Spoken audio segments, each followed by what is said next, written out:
Specially ছেলেদেরকে বলছি, শোনো, তোমরা কি চাও মেয়েরা সবসময় তোমাদের আশেপাশে থাকুক আর তোমাদেরকে ঘিরে থাকুক? তাহলে চাকরি বাকরি ছেড়ে দিয়ে, কাজকর্ম ছেড়ে দিয়ে সোজা চলে যাবে ফুচকার দোকান দিতে।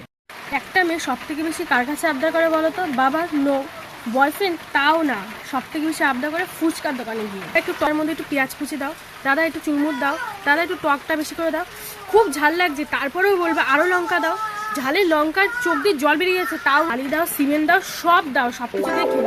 আমাদের বাঙালি মেয়েদের সব থেকে দুর্বলতার জায়গা কোনটা? ফুচকা। ফুচকা দেখিয়ে তুমি তো একটা মেয়েকে কিডন্যাপও করে নিতে পারো, কোনো অসুবিধা নেই। সমস্ত ফাস্টফুড একদিকে আর ফুচকা একদিকে, ফুচকা ছাড়া চলাই যাবে না। ফুচকা রাস্তায় বেরোলে আগে ফুচকা। ফুচকা দোকানে গিয়ে সবার আগে বলা হবে কত করে ফুচকা, যদি বলা হয় 10 টাকা চারটে, হ্যাঁ 10 টাকা চারটেই খাবো। যদি দেখছি ফুচকা দোকানে কাকুদের ম্যাথ খুব ভালো, কারণ যদি 10 জন যদি দাঁড়িয়ে থাকে তাহলে তাকে সমানভাবেই ফুচকা দেবে, যদি 20 জন দাঁড়িয়ে থাকে 20 জনকে সমানভাবেই ফুচকা দেবে। কেন কাকু? কাকু তো একটা বেশিও দিতে পারো। ফুচকা খেতে